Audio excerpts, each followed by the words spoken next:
Save the Semantics, episode 254. It is April 10th, 2024. My name is Myro. This is the podcast where I talk about basketball. This is the premier NBA podcast where you're only going to hear the craziest, most advanced stats you've never even heard before. I'm in the books. I'm looking at StatMuse. I'm looking at highlighted what references, NBA.com. I'm looking at all of these things. I'm looking at the numbers. I'm crazy, man.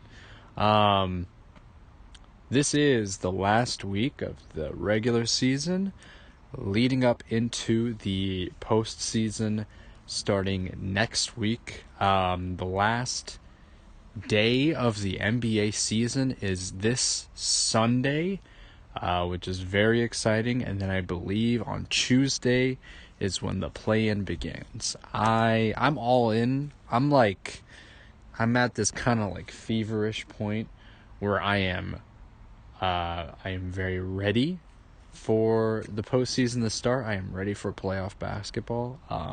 I've been clamoring for it for a minute now, and it's right here, man.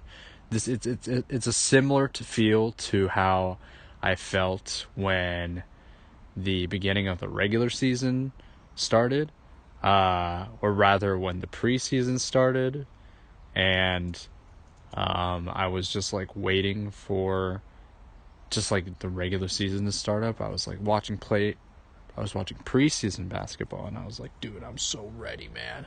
I'm so ready for this.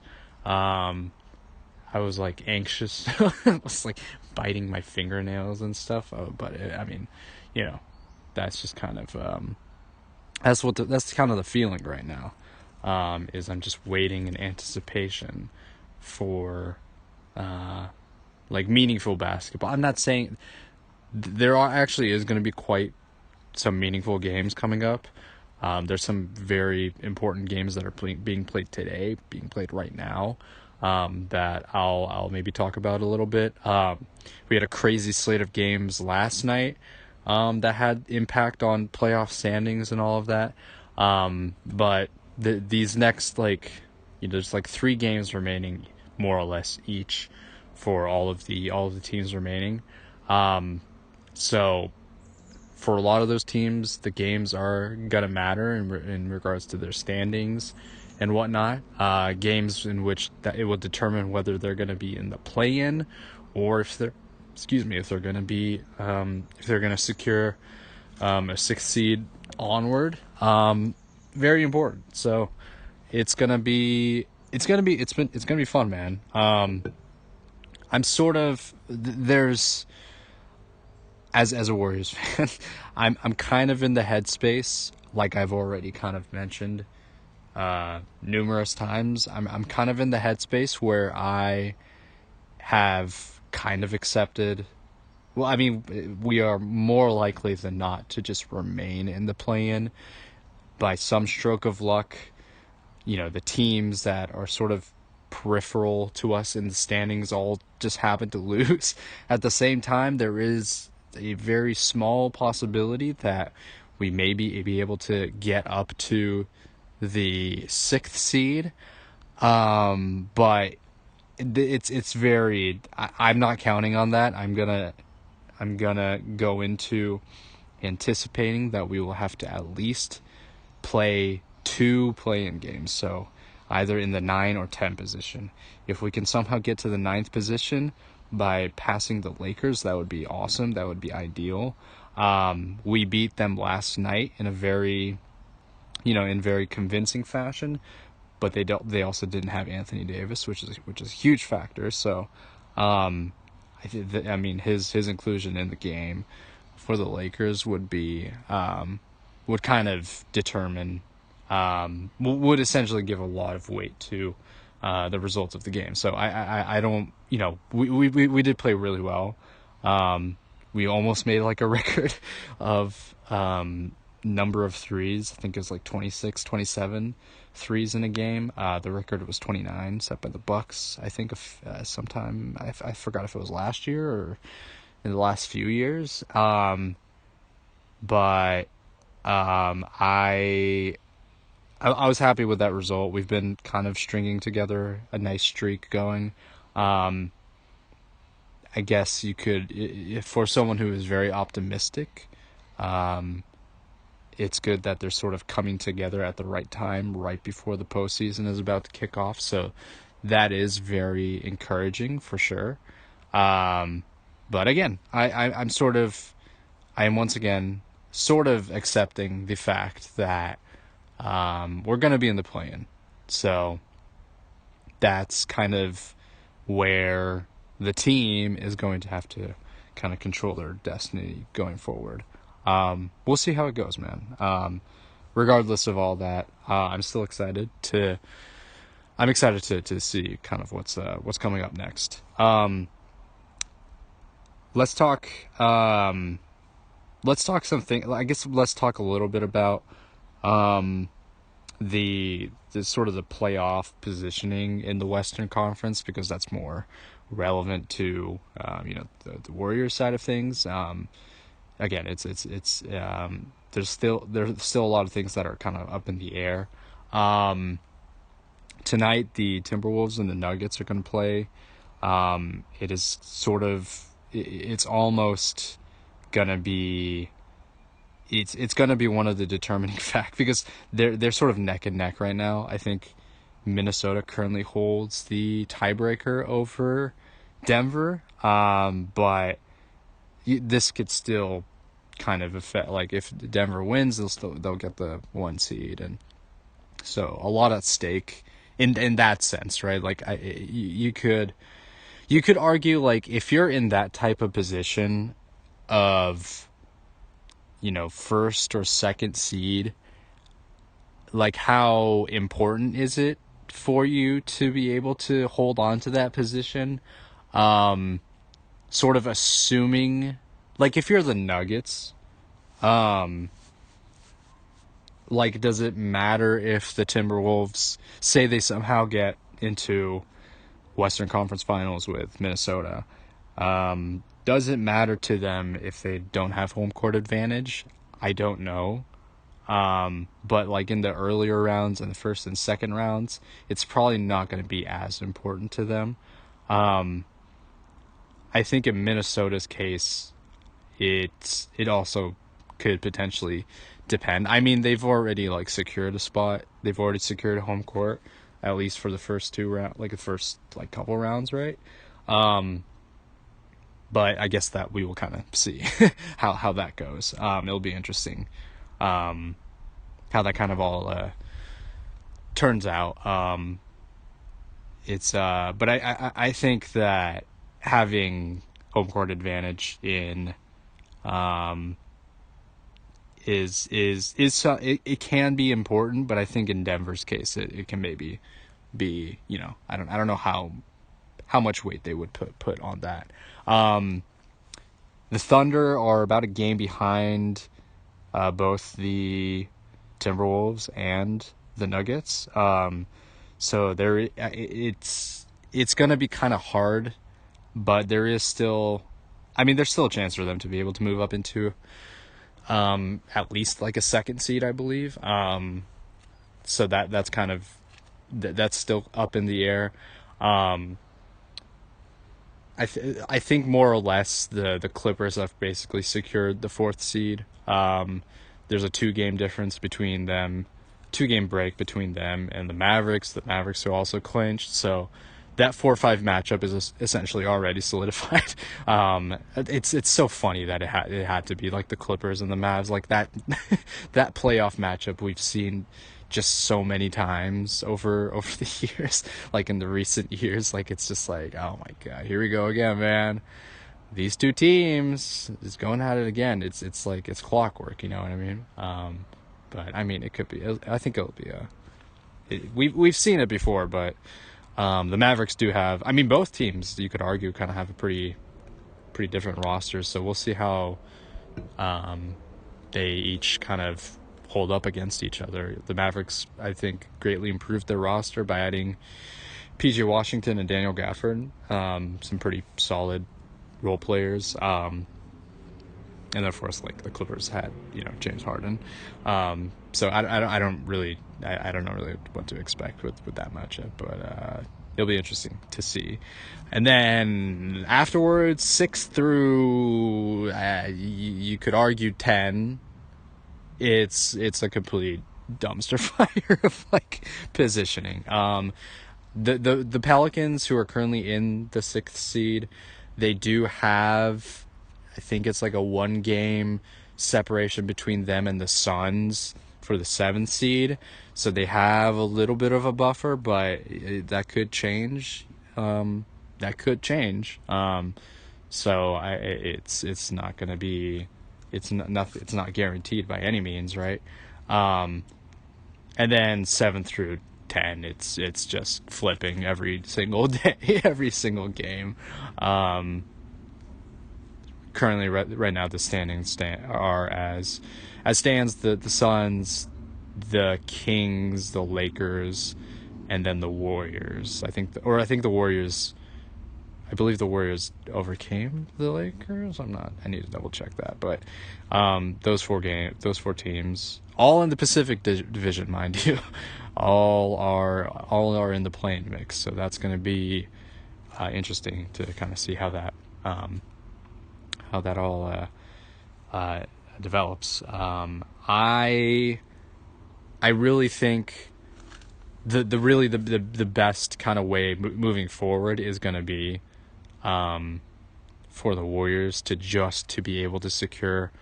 I don't know if actually I think if we are able to get into an 8th seed position, that would be good too, because then it's just a single game elimination. You win and then you just advance, right? You don't have to go through the 2-step.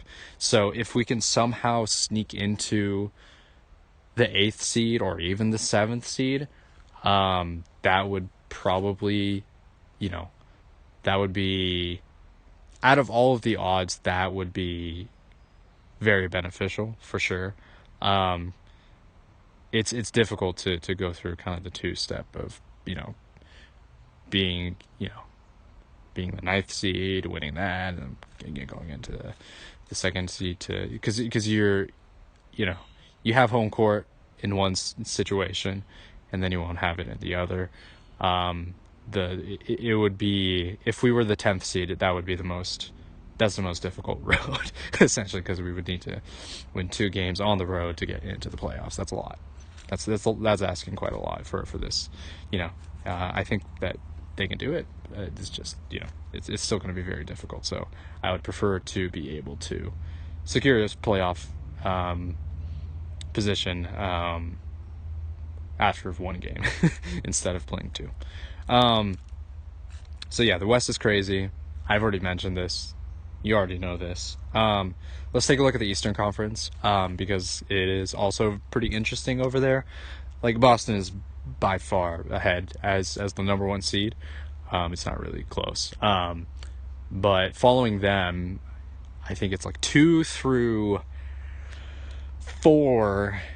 It's still kind of in the mix.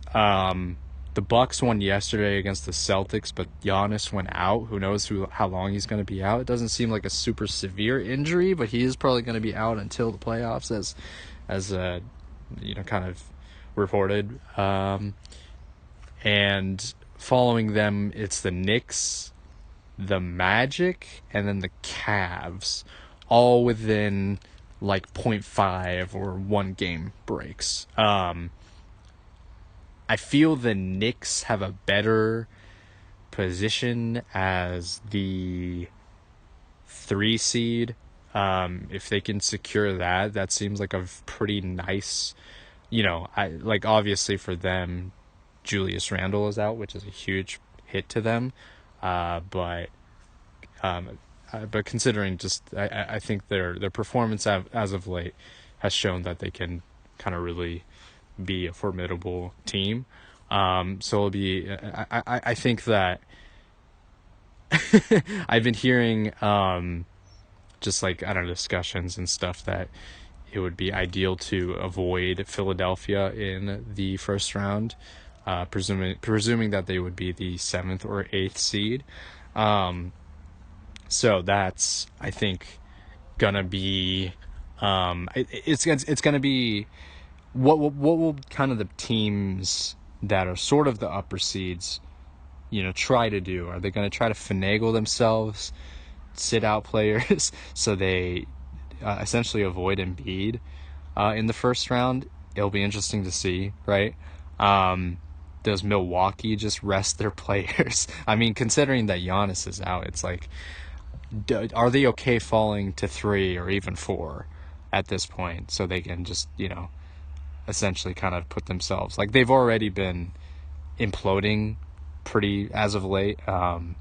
So I mean, maybe they just need to regroup and give the. I feel they've been incredibly lackluster for the recent couple of weeks. They've had some horrible losses against some of the worst teams in the league. So there's a lot of doubts about their team. I also doubt them pretty heavily. Like, I don't know if this whole Dame Giannis pairing really is working out this season. So I mean, maybe they should just rest their stars before going into the playoffs. I mean, especially Giannis, who's currently injured. But would it be more, when they won the championship, they were the 3 seed. So would it be better if they maybe just rested, fell down and let the Knicks take the 2nd seed? Like, I don't know. But a lot of mix up there. The kind of lower half of the bracket right now, I believe, are the Pacers, the Heat, the Sixers. Am I missing someone? I mean, there's the Bulls and the Hawks that are in the play-in. They've secured a play-in position. I feel like I'm missing a team. How many? Okay, let me see. Because let me start from the top. I feel like I have to do this. I could just look it up. Why don't I just look it up? I just like to do this thing to just like retain memory and all that stuff. But let's take a look at the East standings right now, because I feel like I can't really remember it. Okay, so number 1, Boston. 2, Milwaukee. 3, New York. 4, Orlando. 5, Cleveland. 6, Indiana. 7, Philadelphia. 8, Miami. 9, Chicago. And then 10, Atlanta. So I pretty much got it, right? I think I mentioned Cleveland before. So just looking at these standings right now, there is a cluster with Orlando through Indiana, where it is possible for Indiana to potentially jump up and Cleveland or Orlando to fall down. There is like a 1-game separation between Indiana and Philly, between the 6th and 7th seed. So I think it's more or less given that Philly is going to be in the first, or rather they're going to be in the play-in. So yeah, I think that's sort of where the discussion regarding, teams that are the 2nd seed trying to avoid Philadelphia is sort of an interesting conundrum. Yeah, I've been really just entangled in just like standings and just like playoff positioning and everything like that, playoff matchups, and the decision making between what would be the most, what would be like the best sort of, best matchup for sure, and then just kind of the best approach if you're looking at it from sort of a long term, if you're like strategizing out the roadmap for how your playoff, how your playoffs are going to go. It's kind of interesting to look at that. I don't know how much that really, takes, I don't know how much teams or whatever take that into account necessarily, right? I think some teams are just going to try to win as best as they can. I think that's sort of the that, I mean, that's really, that's the objective, right? You want to win as many games as possible so that you can get a higher seeding. You're not, regardless of, matchup favorability, you just want to try to do the best you can in order to win and everything like that, and to secure a playoff position. I've been, during work, I have just been listening to basketball stuff. Just basketball stuff. That's just where I'm at right now, just in that mindset. I'm like, all right. So this player and this player, their impact, like I'm just like, I'm a little crazy right now. I'm a little sicko. Maybe because it's like me being tired in my delirium, and then just like the fact that this sort of like excitement for like really, very intense basketball is like creeping up. Like a combination of all of that is making me kind of a little loopy. But I'm happy, so that's all that matters right now. But I've really just been consuming just basketball content. I've been listening to team podcasts. I've been listening to just like, just overview podcasts. I've been listening to, I don't know, just jumping around the league. You know what I mean? Listening to other teams' podcasts and all that stuff. I'm in that mode right now. I'm in that mode. Just kind of a little, I guess, explanation of sort of how the media landscape of, I guess, at least like in terms of the content that I listen to. I don't listen to like ESPN stuff really. I don't listen to, major national media coverage. I like to get into the nitty gritty. I like to listen to, beat reporters for individual teams. I like to listen to team podcasts.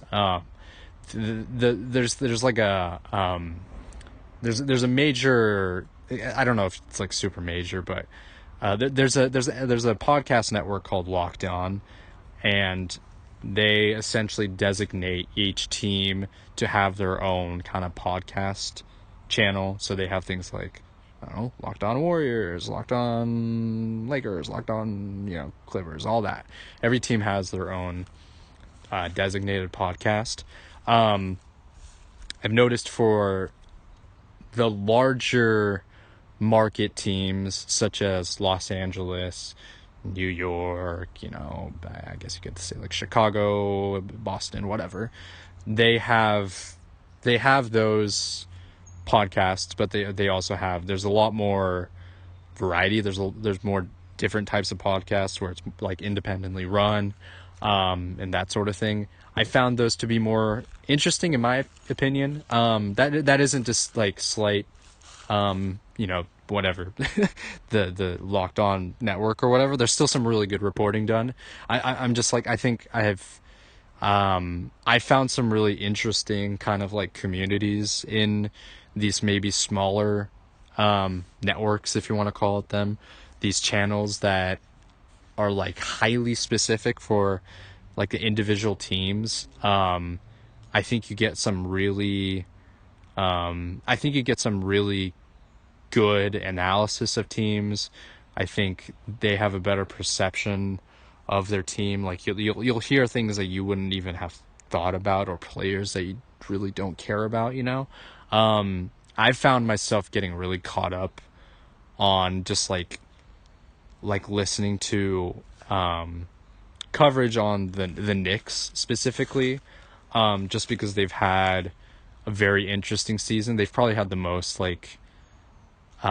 they've had the most interesting season in my opinion across kind of the board in the NBA, just like based on their injury history, and then the sort of the preseason expectation of where they would be, and the fact that they've been able to get into a higher level seed despite injuries to Randall and earlier on OG Anunoby, I think is very impressive. I think they have a very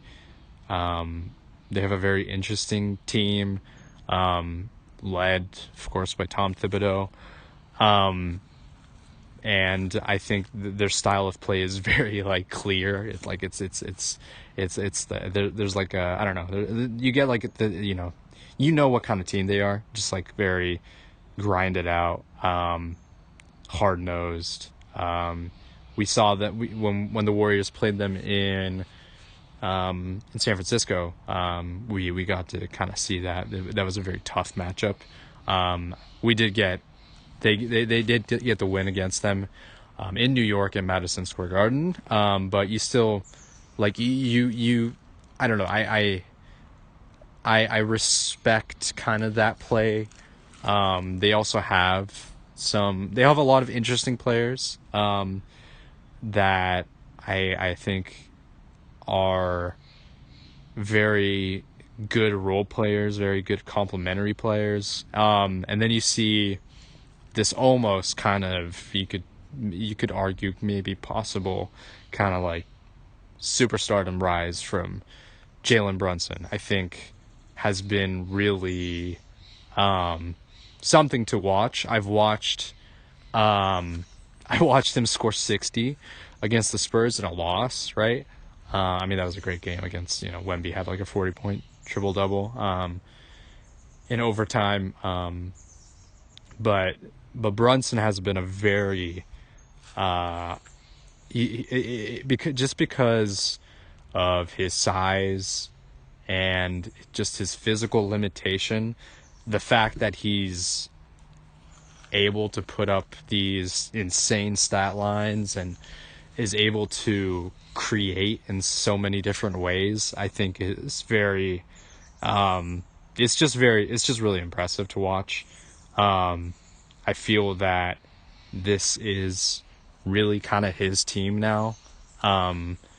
Before you could, kind of argue it was Julius Randle's and whatnot, but I think that it feels like he really just kind of took control, and is the very much the leader of this team. And so I've been kind of keeping up. I just kind of, I don't really know exactly why I've caught on to the Knicks specifically, but I think, I don't know, I've always kind of like enjoyed the Knicks. They're sort of like a secondary team that I've enjoyed watching outside of my Warriors. They're just one of those teams. I think probably due to maybe some relations in the past, due to David Lee trade way back in the day, of course Linsanity. I think those things kind of factor to why I've maybe watched them just in the past and currently. They're just like one of those teams that I've sort of just kind of watch, and this year specifically, because of the kind of the success that they've been able to sustain despite the obstacles they've come across, I think is very commendable. I think it's kind of dope to watch. So, and then also, I guess like another thing with like the Eastern team is like I don't have any really. It's like unless we somehow meet them in the finals, which is not going to happen. I think it's sort of low stakes to put a lot of stock into a team that you are unlikely to face in any kind of like in the postseason, right? So you're able to kind of root for them a little bit too. So I think that's kind of fun. Eastern Conference teams way easier to root for than Western Conference teams, obviously, for obvious reasons. So I hope that I don't know how far that they'll be able to get without Julius Randle. He is a very important piece to that team. But I think that, if they can somehow, continue to have this level of cohesion where they're able to, be a very strong defensive team and and Brunson is able to kind of continue to produce at his level, or maybe take it to even another level. Like I'm very just kind of interested in seeing how that goes. What was my point? Where did I even start with that? New York, yeah, that's kind of one of the teams that I've been following. There's I think there's also on the, like, the Eastern Front, the Eastern Conference side of things. It's really it really kind of feels like Boston versus everybody, right? I think that Boston is, like, beatable. It's just going to be very difficult for most teams to be able to combat against Boston. I think, like, the current favorites right now for final odds favorites are Nuggets and Celtics, which was pretty much the same thing last year too, I believe, right? No, it was like Bucks, Nuggets, and then, the Bucks kind of shit the bed in the first round. So I mean, they might shit the bed this year too. So we'll see. But I mean, right now I think the title odds favorites are the Celtics and the Nuggets. So it'll be. I think that that makes the most sense. You got the reigning champs, and then you got this juggernaut of a team in Boston, and I don't know. I think that as the playoffs commence and we kind of see, how teams look in general in playoff settings, I think we can really get a good gauge on, how well they match up against, how well they may potentially match up against, the top seeds. But I guess that's something that will kind of remain to be seen. But I don't know, man. I'm really rearing. I'm really just, like, getting in like a kind of headspace of, like, okay, these last few games, I'm, like, paying attention to other games outside of the Warriors ones. Like, yesterday was a bit wild. The Sunday, the Sunday slew of games, the final day of the regular season is going to be crazy, because I'm pretty sure all 30 teams are going to play, and all the tip-off times are like 10 o'clock and 12:30. It's like, why? I don't know why those are the tip-off times. Is there, like, some other thing going on Sunday, like, that I don't know about? Like, is there, like, a Kentucky Derby or something like that? I don't know. Like, why there's no Super Bowl? Like, I don't know why all these games are so early. Like, it's so weird. Is it maybe just because, I don't know? It's such an interesting choice that they're all in the morning. I mean, morning, afternoon, at noon. It's kind of strange, but I don't know. Maybe it's sort of like a way for the league to give the players rest before the play-ins begin in a couple of days. I don't know. I have no idea. It's a very interesting choice. But yet yesterday, ton of games. Essentially almost all the teams except maybe a couple played. So that's kind of, it's crazy because it's, like, kind of hard to keep track of every result. But I like to be just kind of, like, tuned in. So, like, last night, like, late last night, I was just kind of, like, refreshing, and, like, I was able to catch some, parts of games, and see the results and whatnot. Today's slate of games is a little less crazy. I think there's maybe like 6-7 ish games. But then on Thursday we're back up. We're picking it back up. There's going to be a whole nother set of games then. So it's we're in the stretch. We're in the final stretch. I am in this kind of mode right now where I'm just, like, listening. I'm interested in hearing what other people are saying about their own teams, what they have doubts about. Why do you want to avoid potentially playing Philadelphia in the first round? You don't think you can handle it? Like, what, do you want to try to stay in the third seed. Like these are all things that I don't know. I is interesting to me, and I enjoy listening to them. So a lot more basketball is coming up. I'm trying to think. I think that I might record something on. Let's see. Oh man, I don't want to record too early because I feel like I'm gonna be repeating a lot of the same things.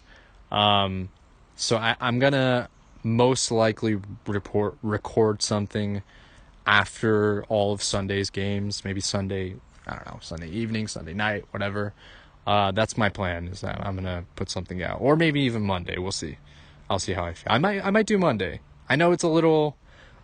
I know it's a little blasphemous to record this week's podcast on the following week, but look, Sunday is also technically next week too. So, listen, don't kill me, all right? It's a little shift in the schedule, but that's kind of what I'm feeling. I feel, I'll see how I feel. It might be Sunday or Monday, but after after the regular season has been completed, after all the games are finished, after the standings are finally solidified, I will listen. I will take a look, or rather, I will discuss the results and my expectations going into the play-in tournament, because I would like to talk about that as well. It's an exciting time, man. It's a good time to be a basketball fan. It's a good time to be an NBA fan. So, yeah, that is my plan. Just wanted to get some quick pre-crazy remaining rest of the schedule, little discussion out, and then I will catch back up with Sunday, Monday, whatever. We'll see how that goes, and talk more then. Alrighty, recording this on April 14th, 2024. It is a late Sunday afternoon. You know what that means. The NBA season has been completed, and we are officially now in the postseason. Very exciting stuff. Today was sort of anticlimactic, to be a little honest. The results are kind of just like, okay, all right, for sure. So I'm happy that we finally know what the matchups are going to be. We finally have an inkling of how everything is going to pan out. So it'll be interesting to see how it is. But overall, let's just talk before we get into all of the matchups and the predictions or whatever, because there's a lot to go over. And honestly, I'm probably not going to go over everything today because there's so much to talk about. But I think overall this season, from a Warriors perspective, sure, disappointing, whatever. I feel like I have to reiterate myself every time. I was not someone who had very high expectations to begin with. So essentially where we ended up is where I kind of expected us to be. However, I think overall there were some really, just across the league, not even not just from the perspective of my Warriors. I think it's been a really exciting season. I think there's been a lot of really great moments, a lot of just incredible individual performances. A lot of players really just jumped up in terms of their their abilities and what they've been able to showcase and all these things. There's been a lot of teams that have really new kind of teams that have really come into the foreplay, and then kind of it could potentially make some noise, if any, during the playoffs, and that's exciting. That's something that I will try to touch on today.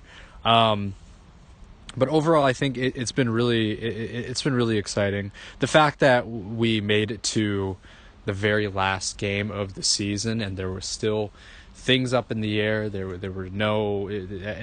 things that were not established at all. Seeding came down to the very last day of the regular season. I think is pretty. I feel that's pretty rare, you know, like just so much of it too. Like I there are instances where there's been some games where they have mattered more than others, but this time around it feels much more there feels there to be a much more importance, just because of how many teams are kind of in the fold and everything like that, how almost every game mattered, which is kind of crazy, or maybe that's a little hyperbolic, but a lot of the games today mattered. And so I think that you could say is a testament to the implementation of the in-season tournament, just the fact that we have an even more competitive league than we ever had, right?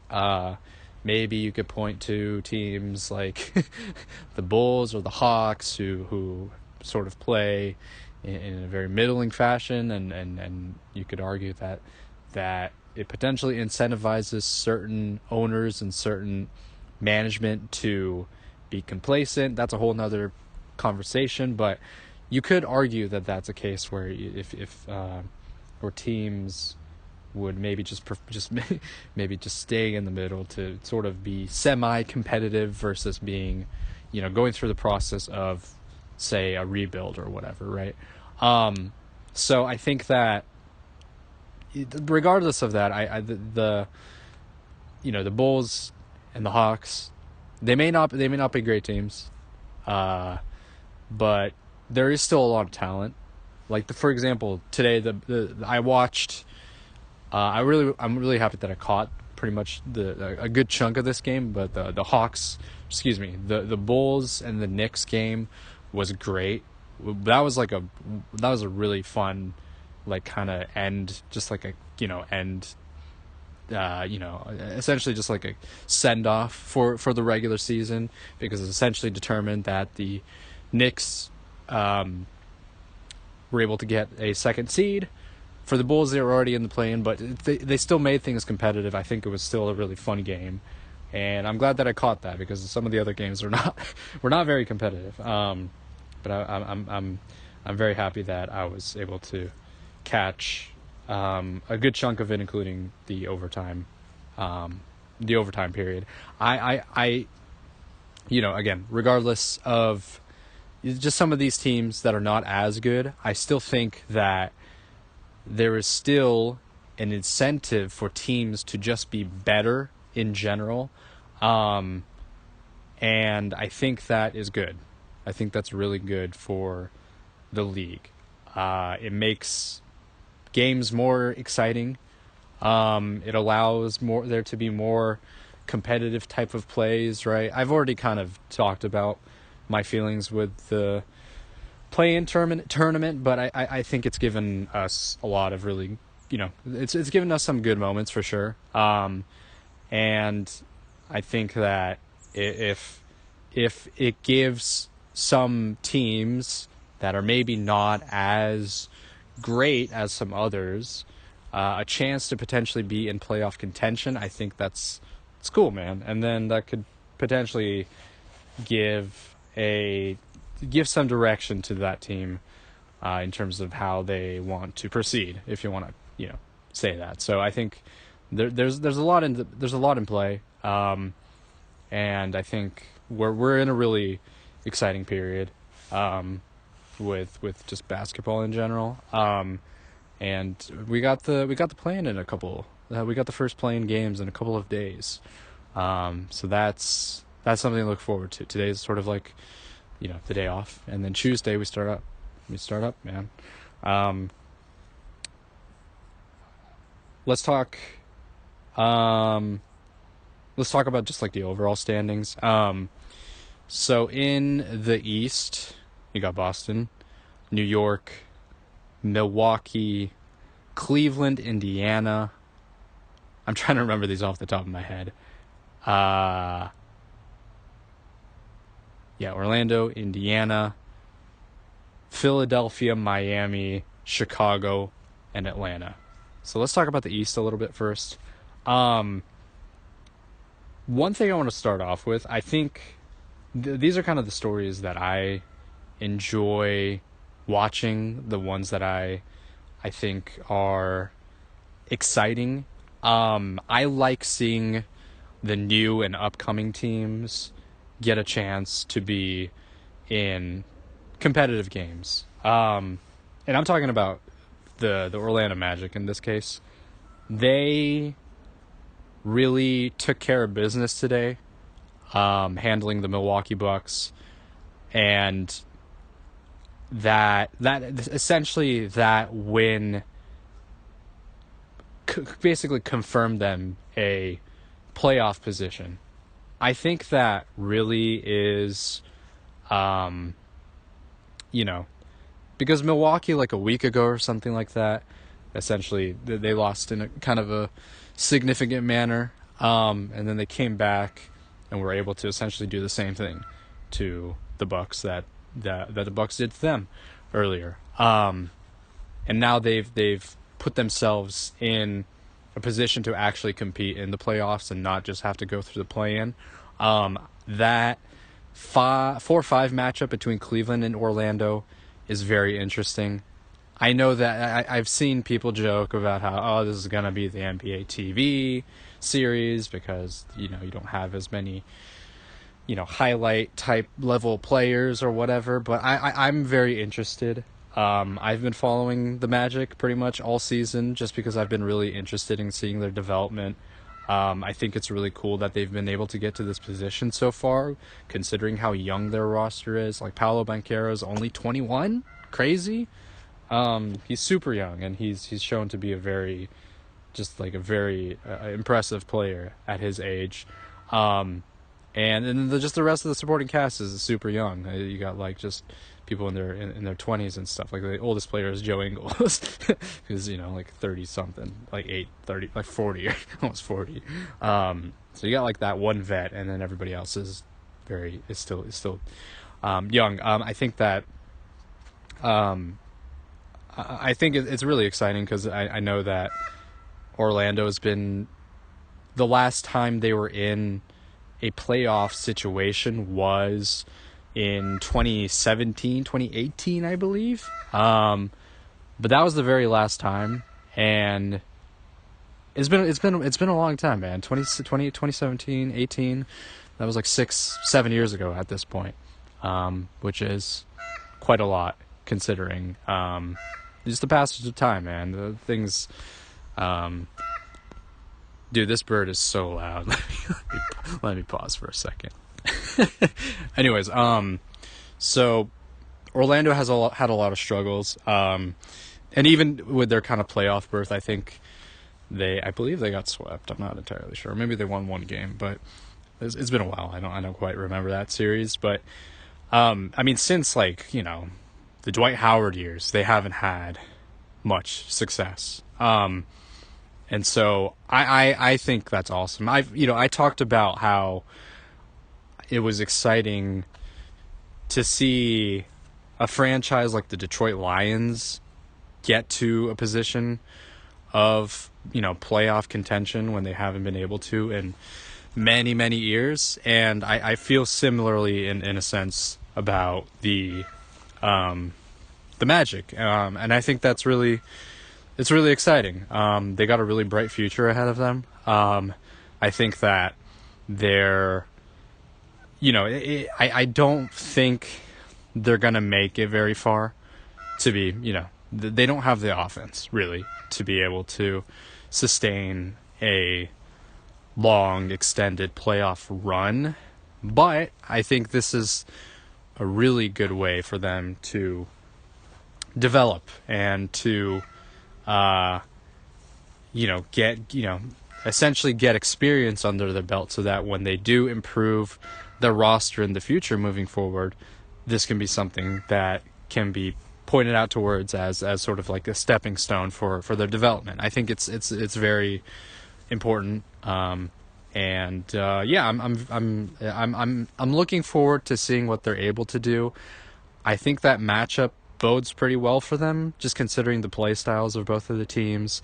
I feel, you could kind of give a bit of an edge to Cleveland in a sense, but they're so shaky. I don't trust that team to be able to, you know, I think they're not a very strong opponent.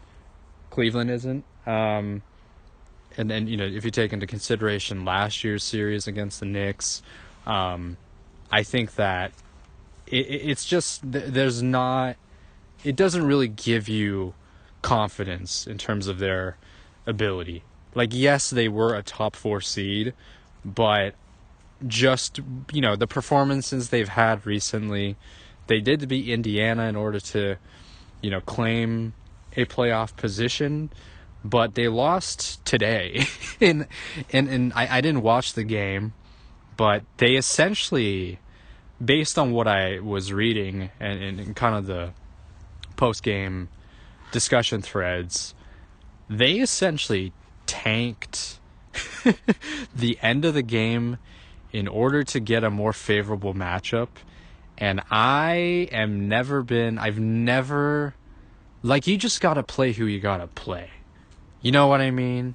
Like, if you're playing those types of games at the very, like, I understand, sure, like, maybe that could have been the correct decision. Like, of course they match up better, like, against Orlando versus someone like the Sixers or whatever. But I mean, they might have matched up against the Pacers, and that could have also been a favorable matchup too.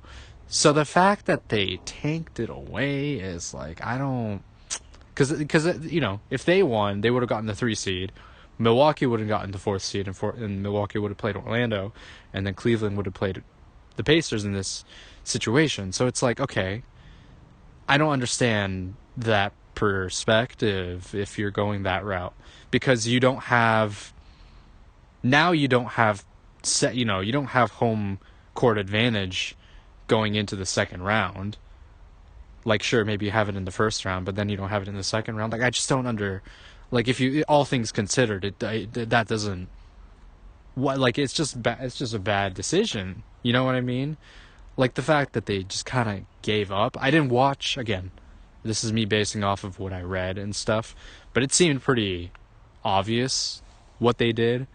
That's just not a good look, man. That doesn't instill confidence in your fan base. Does that really instill confidence in, the players? Like, it's just like, okay, we're gonna tank this so we can get a more favorable matchup, or we're essentially avoiding the less favorable matchup, which in this case was still, like, somewhat favorable. Like, the end result, it's like, kind of, you're in the same ballpark, but now you're a lower seed, so you don't get home court advantage going into the second round if you do get out of the first round. So that's a bad look. And you lost at home in the very last game against the Hornets. For what? So maybe you don't get to play the Sixers? Like, I don't understand that at all. And it's like, okay, so if you do, I'm trying to remember, like, the matchup, and I maybe I'll look it up. I don't want to, like, maybe I'll look it up a little later. But it's like their reasoning is, like, essentially to get into a better position, and now you're not really in a better position at all. So that's just not good. And you lose at home too before you go into the playoffs. That's not a good look. Intentionally losing. So it's like, okay, so that makes it seem like you're really ducking someone. It's like, okay, who are you ducking? Are you ducking the Sixers? Are you ducking the Heat? Like, what like, you could still Cleveland, you could still try to beat those two teams. Like, if you somehow got into, like, a second seed, if, like, the Knicks and the Bucks both lost, right? I think that's what the match scenario would have been. So it's just, I've been ranting about Cleveland for a bit now, but it's just like, all of these, like, things about them being soft and all of these things, just considering what happened last year against the Knicks and getting upset in that first round, these things add up. It doesn't look good. It doesn't look good. So I have no faith for the Cavs. Really, I look. I think they could potentially beat Orlando, but it just, you know what I mean? It's just not great. They're not gonna have sustained success. Maybe I'll eat my words and maybe this strategy somehow works out, but nothing has shown me at all that anybody's gonna fear this team. And then you got this team in Orlando who is young, who's willing to prove that they can be, you know, a force in the East in the coming years. You really want to face up against that? Like, after all of these claims about not being able to be, you know, just getting up for the challenge, it's just not. It's not good, man. It's hard to say because my thoughts might change over the course of this week, and, you know, maybe listening to like some podcasts, reading up on some things, maybe I'll have more faith or whatever that Cleveland could potentially have some kind of run, but there's too many red flags, way too many. Am I being a little hyperbolic with how they handled the last game of the season, and then also the fact that I didn't really watch the game, but just based on accounts from people who have seen it, like, does it seem like, doesn't it kind of like show that they're not it at all, right? I just, like, maybe if I find out the matchups and Donovan Mitchell is going to have an incredible series or whatever, but I just, it is, a lot of it is mental, and I out of all of the results from today, that one baffled me the most, honestly. Like, that one just like was like, why would they do that? And then, like, on the other side, you have a team like New York, who had a very exciting game against Chicago, and shout out to Chicago too, man. They were playing, you know, DeRozan, Caruso, Vucevic, Kobe White. They were playing their starters. Like, I think, you know, regardless of maybe if they should have rested their players or whatever. I mean, look, man, it was a good game. Like, it was a good game, exciting atmosphere and MSG, good stuff, man. So I don't have, as a neutral fan, I don't really have a whole lot of complaints. Maybe Chicago fans are like, why would they do that? Why didn't they just rest their, like, who cares? This has no effect on our seeding. We're already in the ninth seed. But look, man, it was a good game, and it was exciting.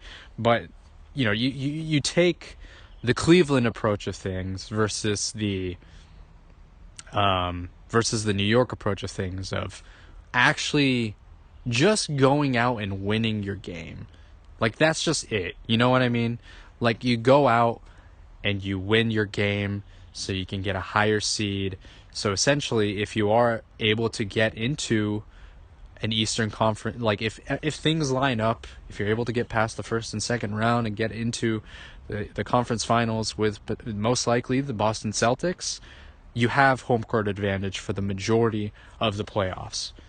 Like, the first round may be very difficult against Philadelphia, but you're not, you know, you're not dodging teams. You're not shying away from the you know, the competition, right? And I think that's admirable. I think that's really admirable, and this is important too. Here, this is the important thing. I've been saying instilling confidence and whatever a lot, but it shows, like, your fans that they care and that they're willing to go up against the challenge. Like, they're willing to be like, hey, listen, we know that Philly or Miami, more, you know, Philly's the more dangerous opponent in this scenario. We're willing to match up against them, and we're willing to put ourselves in a better position for longevity of this playoff run, right? And I think that ultimately it's like you just want to win. And this is the final game of the season. And, like, sure, you already secured a playoff position. And you could have just let it go. And you could have, like, potentially fallen down to third. And that could have been a more favorable matchup for this team. But you gotta eventually face up against the best of the best. So it's like, okay, like if you get out of the first round, you're still gonna have a potentially difficult matchup in the next coming rounds, and you will have to face up against the Celtics. Like if you get through all of that, right? So it's like that's just what it is. Like that's just what it is, and so I think I don't know. I admire that. I think that I talked about the Knicks earlier this past week. I think that the way they're approaching things, and I know Tom Thibodeau can get a lot of criticisms regarding how he handles his rotations, whatever, and time management and that sort of thing. But look where they are. Like, look at the position they've put themselves into. And I think New York fans, another franchise, like I've mentioned, like Orlando, that has struggled in a while. Like last year they were able to get into 2 playoff rounds, but just historically they've been a franchise that has not seen sustained success. I think that this is giving your fans something to cheer about, and I think that's really important. I think it's really important. Like if you went, like I'm sure if you were at MSG today watching that game, like maybe in the back of your head you're like, oh, we gotta play against Embiid, but like you're like, you know what, we can do this, right? Like it's a good feeling to have as a fan, to be like, to want to cheer for your team because they're putting it all on the court. Like that's very important. That's so much of sports, right? And so those 2 teams out of the East, really, I think I really liked how they took care of things today. I think that regardless, for Orlando's position, regardless of how far they make it, they have an incredibly bright future ahead of them. And I'm looking forward to seeing how they progress. There are changes that can definitely be made for sure, just like on the offensive side of things, but they got a really good thing going with their core, their coaching, their identity. They have a very clear identity. Ending the season off on a high note is good. I think is really good going into the postseason. So I wanted to give a shout out to those 2 teams because I know kind of I understand the struggles that both franchises have gone through for quite a long time, and for them to be able to get some level of success, I think is cool to see. So I wanted to just talk about those teams for a little bit. Among other teams in kind of the West, I sort of touched upon Milwaukee a little bit, and they're facing off against the Magic. I feel this season is kind of a wash for Milwaukee a little bit. Just what a mess, right? Like it's sort of probably very disappointing for fans. I mean, they're still a 3 seed, but I think a lot of people are going to favor Indiana in this matchup. Just their style of play, their regular season record against them. I think that if Giannis isn't expected to be back anytime soon, I could see how Indiana's favored, man. I think it makes a lot of sense, and I just the age of Milwaukee, it feels sort of similar in a sense. It's a little different situation, but just the age thing, comparing them to with my Warriors, right? Two of the oldest teams in the league, both underperforming. It feels like a similar kind of, both, forward championship pedigree teams, kind of not.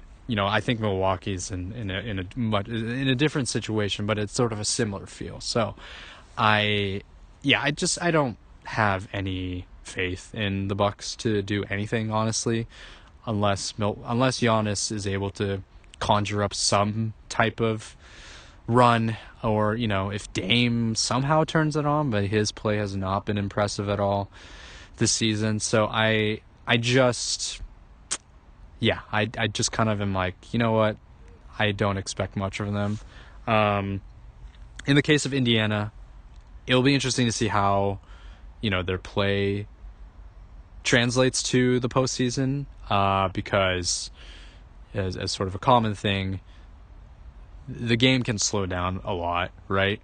And that can potentially favor teams that have more of a focus on, half court heavy offense instead of sort of the run and gun approach of Indiana. But I still think it could be really exciting, right? That could be, they could just blow out they could just blow out Milwaukee if they're able to, get to a level where they just run them off the court, right?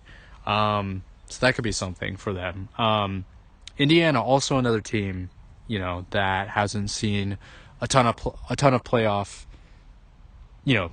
just a lot of any playoff berths in general over, a long period of time since, I think they were the 8th seed, back when it was Sabonis and Miles Turner with that backcourt. But I mean, since then it's been a long time, really since Paul George, that they've really had any type of team going on. So good for them. I do enjoy watching them play, so it could be fun to see how they handle things. They got a good team, man. I mean, they do. It's just a matter of their defense is just not very good. That's a really important thing. So if they can't stop anybody, I mean, they're just gonna have to outshoot all the other teams. They scored 157 points today against the Hawks, which is crazy. That's just ludicrous. It's almost 160 points. Almost 50 points in the first half or first quarter. I mean, that's just crazy. So, I mean, they were just shooting the lights out. And I think they beat the Hawks by 40 plus points. So yeah, that's that. Other things in the Eastern Conference, I really want to just focus on just as much as I can on matchups and whatnot. The ones that are kind of already established. So the last two matchups, Knicks, it could be the Knicks versus the Sixers of the Heat, or rather, yes, it would be. It's either the Sixers versus the Heat, or excuse me, the play-in is going to be the Sixers and the Heat, and then Chicago versus Atlanta. Whoever wins the Sixers and the Heat are going to play against the Knicks. Whoever wins the matchup with the Chicago Hawks versus the other two teams. I don't have any. It's either going to be Sixers at 7 or 8 or Miami at 7 or 8. No disrespect to the Bulls or the Hawks.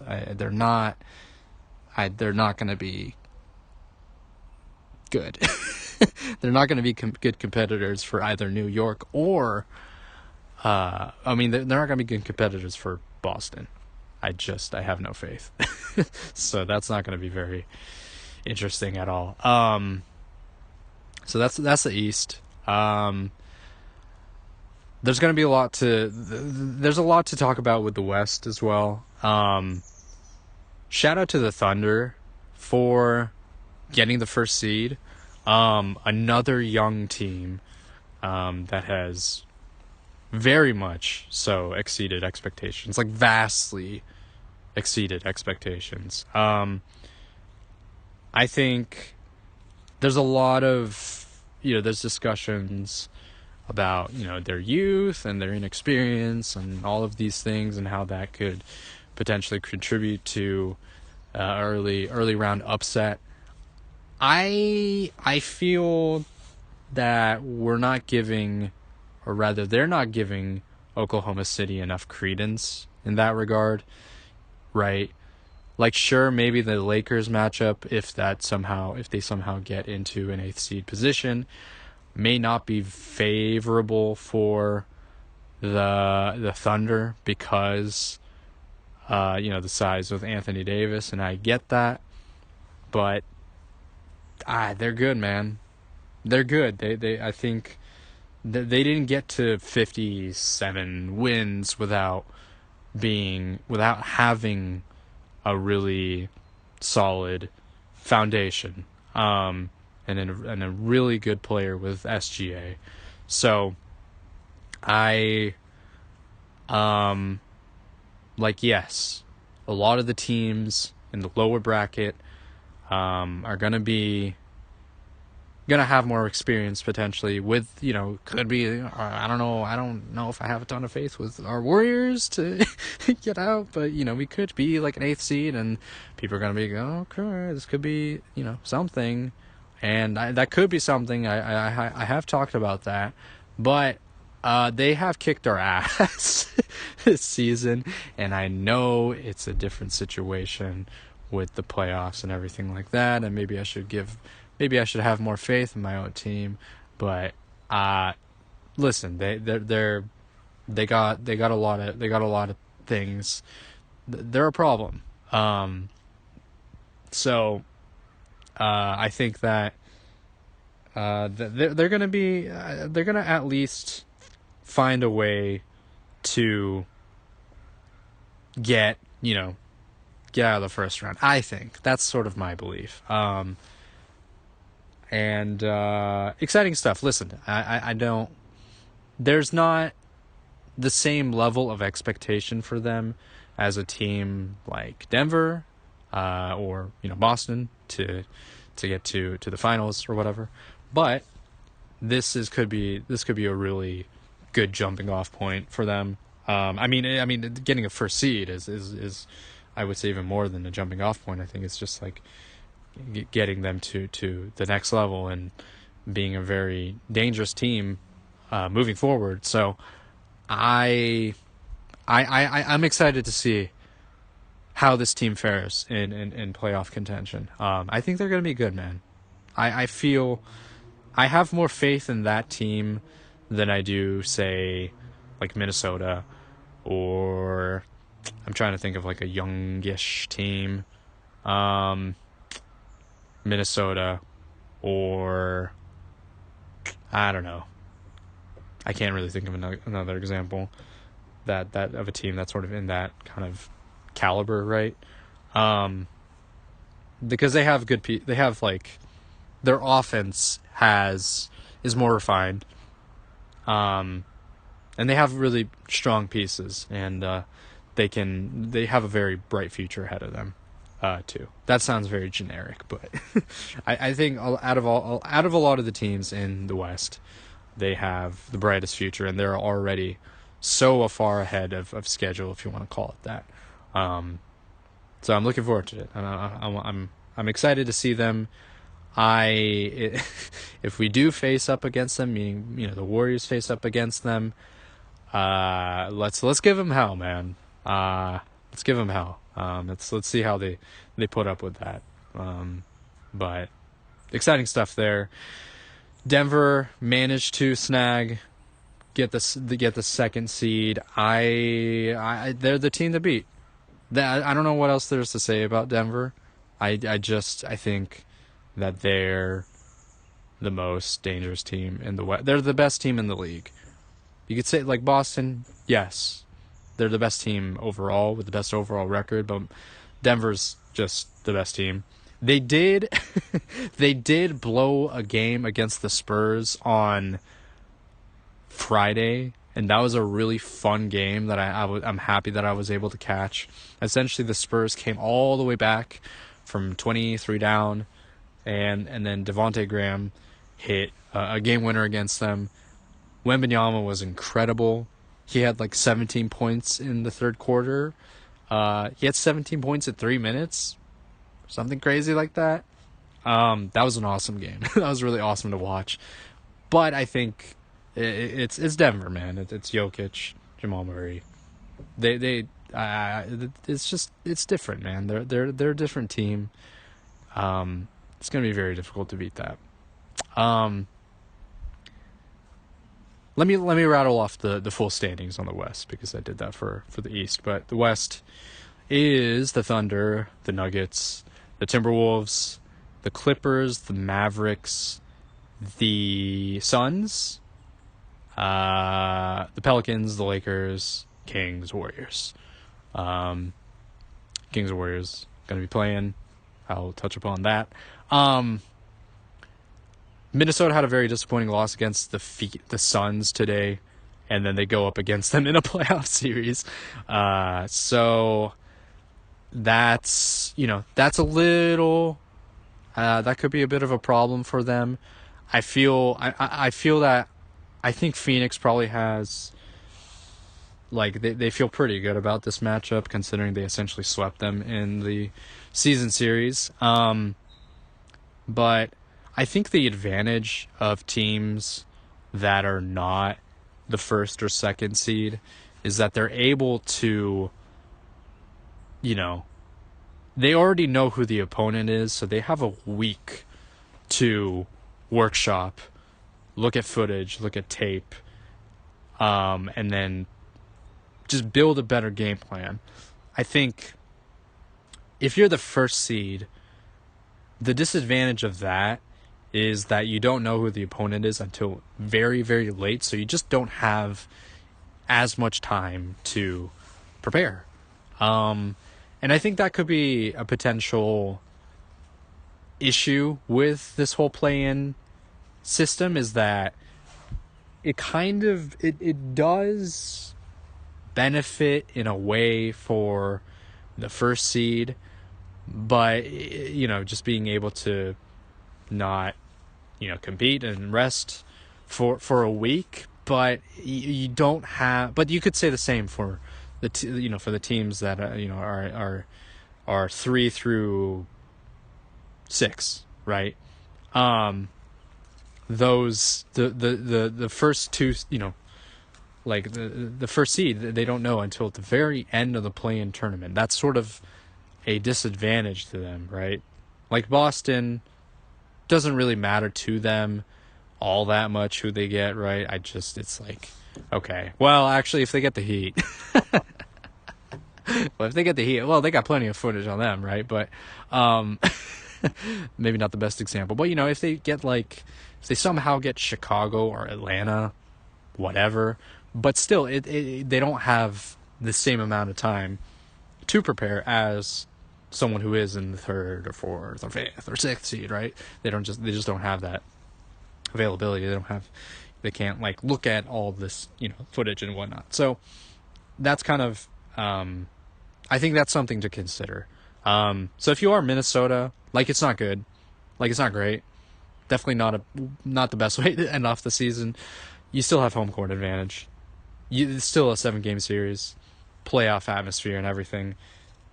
I don't think they've proven, they haven't showed their best game with Phoenix. So I think that there could be an interesting series for sure. So I don't, it's going to be, I feel it's sort of a coin toss. I know that Minnesota's probably not feeling super great right now, but that's just sort of the case. They gotta, you gotta exercise your demons, you gotta go up against the thing that has affected you. If you want to be a championship caliber team, as others have noted, You're going to eventually go up against, listen, the Suns are not that great this year. They've underperformed, but they've gotten to a point in the last few games, against the Kings and then this game, that they could be a problem. They could potentially pose, maybe a thorn on the side of Denver, potentially. But if you're Minnesota, you gotta handle business, man. Like your goal isn't to get out of the first round, even though you haven't been able to get out of the first round in forever, right? You got to aim for higher heights, especially when you have a team with someone like Anthony Edwards. I don't think he's quite at that level yet. I know a lot of people are really touting him as this generational player, whatever. He's really good. He's had some awesome highlights this year. I don't think he's quite to the point where he can just take over games and take over series, whatever. He's still young too. He's still a very young player. So this could be another stepping stone. But it's hard to see Minnesota being like that championship caliber team, considering their faults and whatnot and execution in offense. But we'll see. We will see.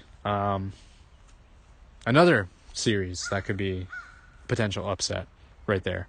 Moving on to the Clippers and the Mavs. I think I already touched upon this, right? This is like they're going to be playing against each other for like the 100th time in 10 years. I think I've already kind of gone into it, but I'm someone like I'm someone who's kind of like I'm like a little over the matchup.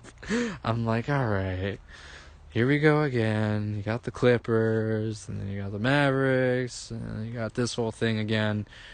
I'm just kind of like Luka's really like he's an incredible player and to watch. The matchup is it's just not interesting, man. Like I don't know, like it'll be.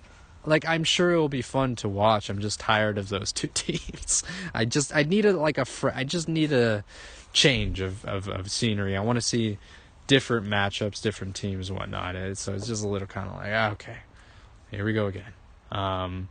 So I don't have much to say on that ground. And then you got the play-in matchups, Pelicans, Lakers, and then you got Kings and Warriors. I don't have much to say about New Orleans and the Lakers. Weren't they in the play-in last year, too? Isn't this like kind of the same matchup? So New Orleans could potentially this is like an interesting one. I was talking about how it's not a good look. I'm going to be completely contradicting myself a bit here. I know it's not a good look to dodge the favorable, the less favorable opponent. But if you are New Orleans and for some reason you can't beat the Lakers, you can't win at home, maybe you lose the first game, and then you win the second game. Well, you still technically are playing at home, aren't you? So, you lose the first game, and then if you get a matchup against the Warriors and the Kings, who you've kicked their ass throughout, the season, then you get a better matchup. Instead of playing the Nuggets, you play the Thunder. Again, I still would favor the Thunder in that series, but it's better than Denver. You know what I mean? So, I don't anticipate I don't anticipate New Orleans. I think they've been kind of it's like, okay, so you're able to beat the Warriors and the Kings, but for some reason you can't beat the Lakers. It's just kind of like disappointing, and it's just like matchup things. Like for some reason they just have such a favorable matchup against the Kings, but they cannot beat the Lakers for the life of them. That's sometimes it's just like a matchup thing, right? So maybe you just play into that. You're not going to have home court advantage anyway. So if you just somehow win a game against the Kings or the Warriors somehow, you would probably want the Kings. Listen, look, I like our chances of, I mean, look, I don't have high expectations, but I feel decent. If I'm as a Warriors fans, I'm like, I think we could probably do it against either the Lakers or the Pelicans if one of those teams lose. From the New Orleans perspective, you lose game one, and then you win. You rest, you rest Zion and Brandon Ingram, and you just you're like, screw home court. I know this looks awful on us, but we're just terrible at home. We're going to win on the road. So we're going to get that 8th seed. That's what we're going to go for. We're going to play all of the reserves, and then we're going to rest the starters. And then we're going to try to get into the 8th seed. That's a huge gamble, obviously. That's a terrible way of going about it, I know, because I just talked about Cleveland and their approach and whatnot. I'm being a little ironic here for sure. Look, it could be more beneficial for them. It could be better to somehow try to get into an 8th seed position. So be like, okay, I guess we're gonna play. We're gonna try to play the Thunder instead of the Nuggets, and get out of the first round at least, right? So that could be something. Listen, New Orleans, look, for some reason there's certain matchups that work for you guys and ones that really don't work for you. The Thunder one might work out. That might work out, and you're on the road. You had the best you had the best road record in the league this year. Look, show it. Show up, So yeah, that's that's my approach. That's my advice. If you're Willie Green, and if you're the Pelicans, you lose the first game, and then you try to win the second game.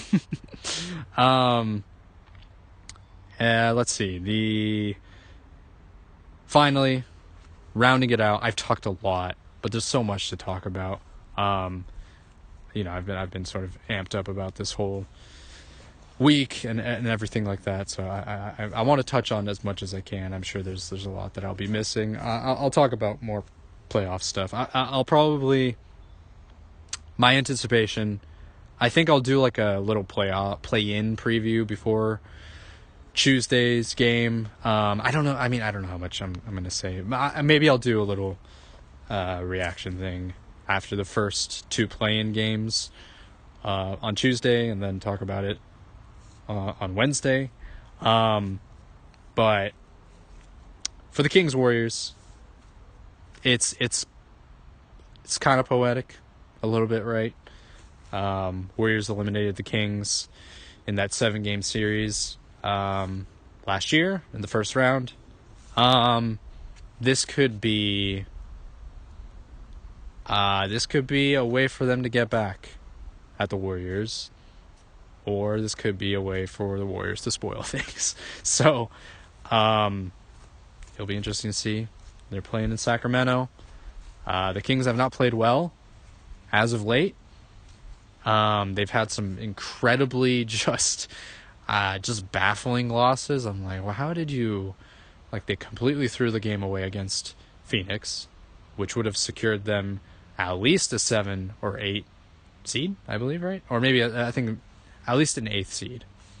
And now they have to play 2 play-in games. So, not the best. Definitely not the best look. They've choked away losses. They haven't looked good against, they got completely just blown out by the Pelicans. Like not a lot of great things from this season. Unfortunately for them, they've lost like Malik Monk, who's essentially like their sixth man, and so we'll see, man. Let's see how they handle the pressure. I want to. I want to. Of course, I want to. I want my Warriors to put together the best run that they can. I think, look, this could work out in a way.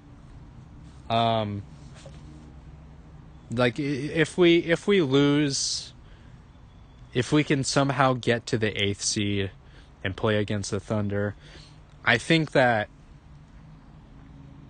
it'll be a series. It'll be a series.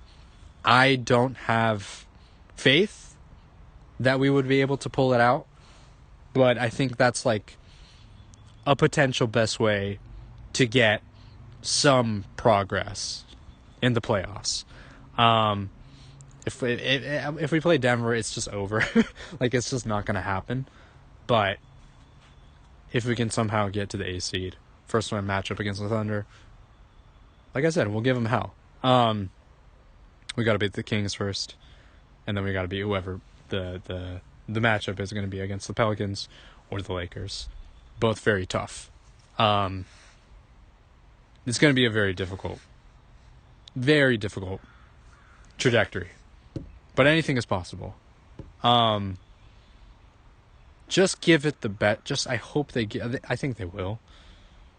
I hope they give it the best shot that they can. Overall, it has been a very disappointing season. I've already mentioned that. I've had a lot of just frustrating moments with this team.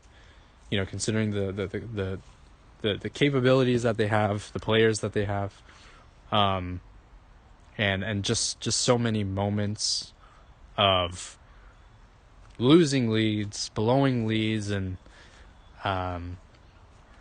all of those losses. But despite that, I'm gonna cheer on. I'm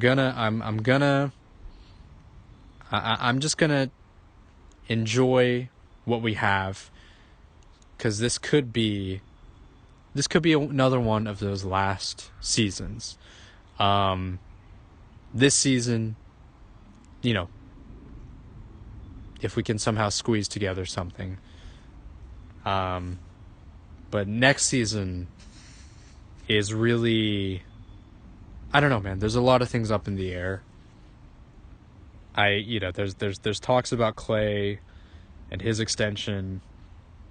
There's talks about, other players remaining on the team. Of course, Steph's gonna still be here, but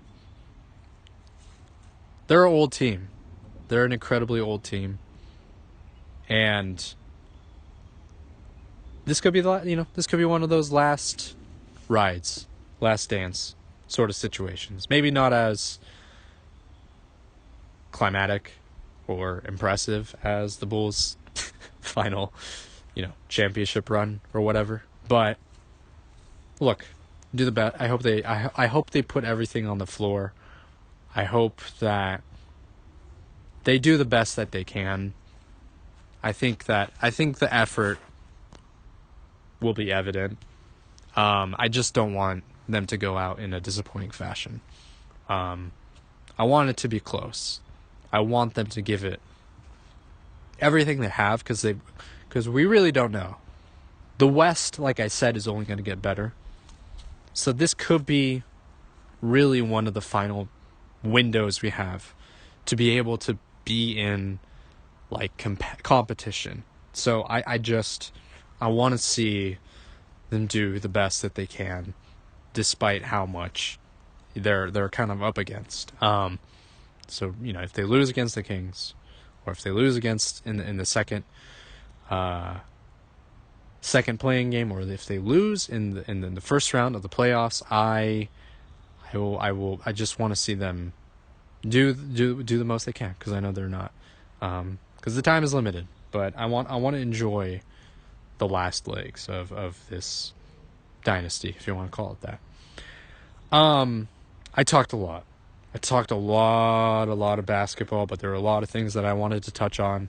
I thought there were some really impressive moments from certain teams that weren't my own, that came to sort of play in in today's lineup of games, and we can finally say that we're in the postseason, and we can now look forward to play-in playoff competition. I'm excited to really get into that. There's a lot of interesting matchups, like I've already talked about, and I can't wait to talk about all these other. I can't wait to watch and then talk about all these upcoming games. There's a lot to go over, but huge, massive preview of things, and we're in that season right now. We're in that season. So yeah, that's going to do it for today and this week's episode of the Premier NBA podcast. This has been Save the Semantics. Thanks for listening, and I will see you next time.